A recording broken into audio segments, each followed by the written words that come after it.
Welcome, ladies and gentlemen, to a very special video that I can make once every year, other than my channel anniversary. You know, I really enjoy Christmas. It's a time that people get together, everything is nicer, and let's be honest, most of us just really like the presents. And so, I have a couple of stories to share with you, ladies and gentlemen. I'm not sure if you noticed yet, but there is no Overwatch background gameplay today. Yup, this is my first attempt at trying to make an entire video without any sort of gameplay. This is gonna be tough, since I don't really have a Wacom tablet to draw with, and I'll mostly just be showing a lot of PNGs, so brace yourself for that. I remember this one really weird year, and yes, this needs context before I get to the Christmas part of it. So there was this one time, several years ago, that I think that I was at my sister's hockey tournament. I had gone shopping with my mom to get something at Walmart, maybe? Now, 2012 me played even more video games than current me, but I tended to play on my DS more than anything, and yes, you heard me, a Nintendo DS, like that really old thing from eons ago. Anyways, I played a lot of DS games. I think I had around 30 or so, and I had beaten basically every single one of them. Because being an 11-year-old, you had a lot of time to do basically nothing with. Man, those were the days. Anyways, I asked my mom if I could get one game from Walmart, and she said, well, no. Thinking back, I wasn't necessarily whiny kid, but I think this had to be one of those special times. I must have been pretty annoying, because in the end, I got Phineas and Ferb Across the Second Dimension, of course for the Nintendo DS. Now, let's be honest, it wasn't a great game, but you know, an 11-year-old doesn't exactly care about game quality that much, as long as it's basically, an action game or something. I like action games, or like strategy games, kind of. So, I played the life out of that game, and probably finished it in about 4 or 5 days maybe. Yeah, it didn't really last that long. So, Mom, if you're for some reason watching this, I'm sorry for being such a whiny bitch. So, anyways, the story would have ended there until Christmas morning. Now, I'm not sure if my parents forgot, but on Christmas morning when I opened one of my presents, guess what I got? Phineas and Ferb Across the Second Dimension, but for the PS3. Now, even 11-year-old me understood that video game ports don't generally add anything extra to them. Except, this one gave you 2 special weapons or whatever. I'm pretty sure I just shrugged it off because I think I got Zelda Skyward Sword that year too. By the way, that was a good game, and I'll fight anyone who disagrees, except for the motion controls a lot of the time. Those are often bad, but I digress. Although, that was a pretty weird Christmas because I got the same game, that is not where it ends. You see, my godmother also decided to get me that game for Christmas. But for the Wii. And I think at that point, it was about it for 11-year-old me. Basically, I don't know if something broke inside a little bit because you see that package that looks exactly like a video game and you're like, yes, I'm gonna get a new video game, it's gonna be great. And then you open it and it's one you already have and you're like, oh, nice, that's, okay. And then you get another gift that's shaped like a video game, and you open it, but it's the exact same game for a different console? Oh man, I don't think I got the receipt for either copy of the game, so somewhere they're still floating around my house, probably in my closet, or I don't know, maybe in that shelf where I keep the Wii games. It might still be that drawer I keep my PS3 games. I have no clue where they are anymore. And that was hands down the weirdest Christmas I've ever experienced. Now, I'm pretty sure I sold my DS copy back to EB Games, and I looked, but I literally cannot find either of the I cannot find the PS3 copy or the Wii copy. So, I don't know where those went actually. Anyways, moving on. So, the other day, I was shopping for Christmas gifts in this one store. And it just so happened that they had merchandise for my favorite unknown video game franchise. Basically nobody knows this thing exists. That I know of. I know like one guy who also plays this.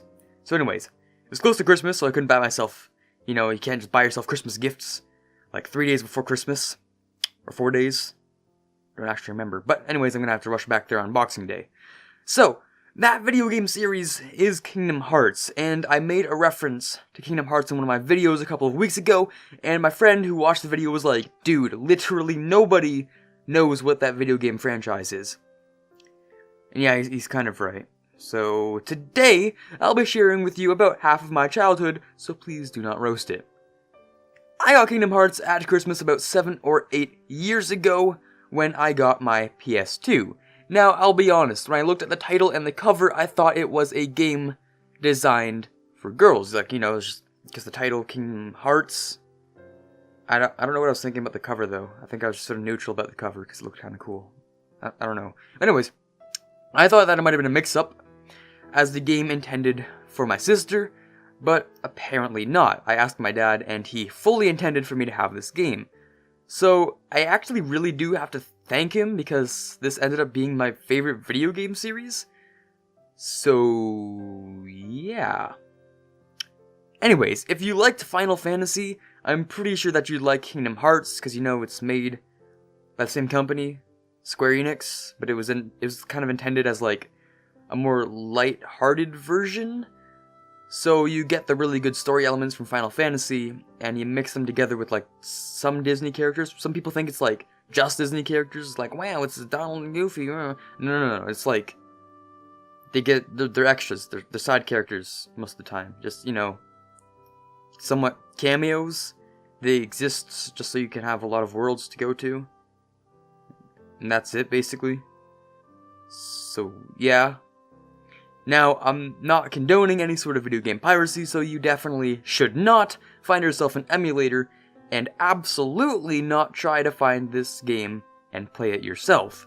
But if you happen to come across that idea, you'll see that this game is actually pretty alright. One of my favorite parts is the title screen music because, oh boy, it does not prepare you for the emotional roller coaster of this series.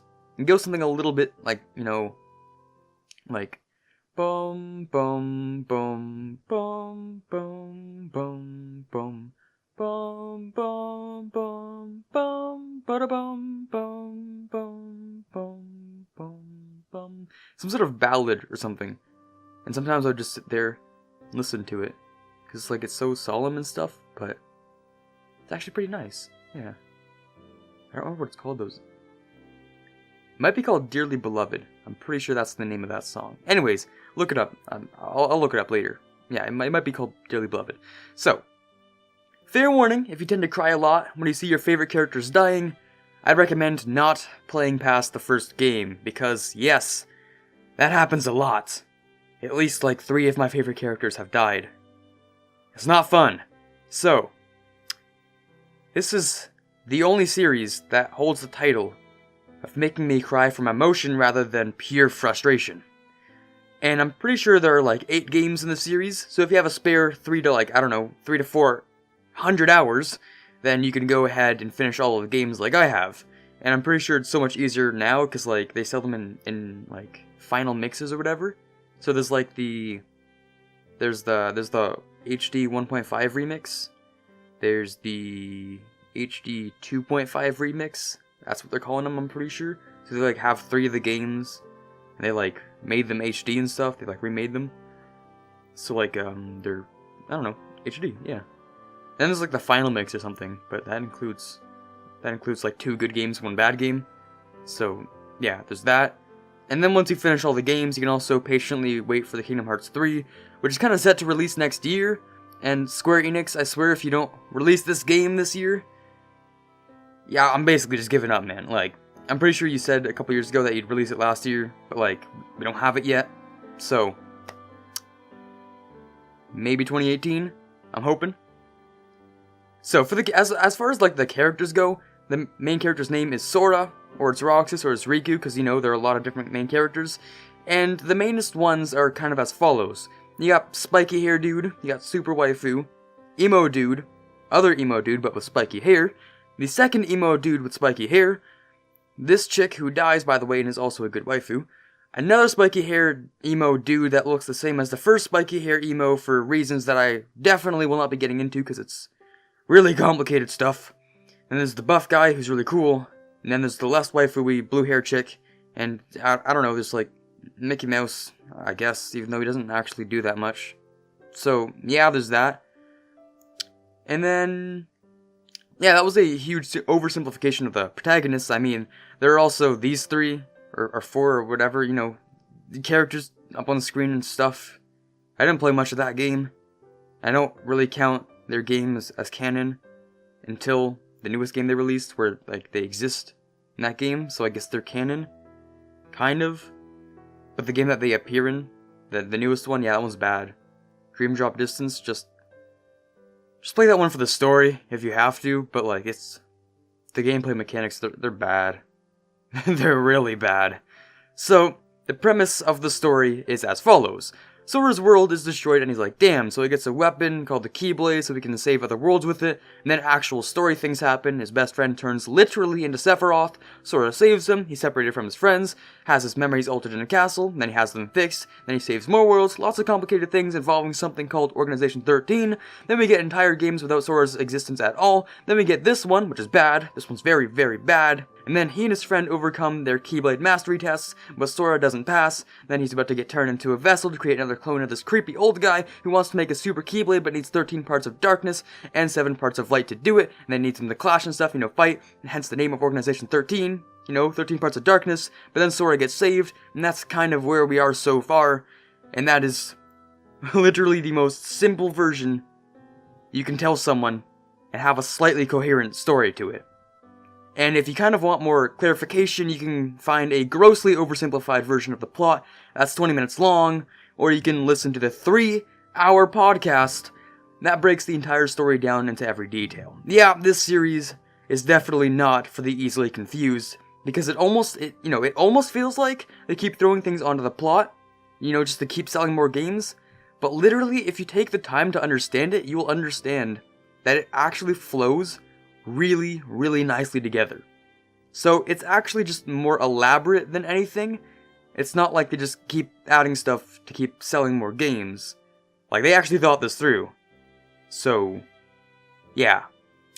But if they're paying this writer, it's definitely not enough, because so far they haven't missed any details that they introduced in the first game. Like, even things from the first game are finding closure in, like, every other game, so that's pretty cool. Also, every game has some degree of voice acting, even the first one, so 8 or 9-year-old me was actually really impressed by it. And oh my god, would you look at the time. I've actually just been talking about Kingdom Hearts and, like, getting Phineas and Ferb game 3 times for, like, how long? Just 13 minutes, oh boy. Right. Well, you know, there's this one Christmas that I got a ridiculous number of games, but then I finished them all by the end of February, so, you know, that's a thing.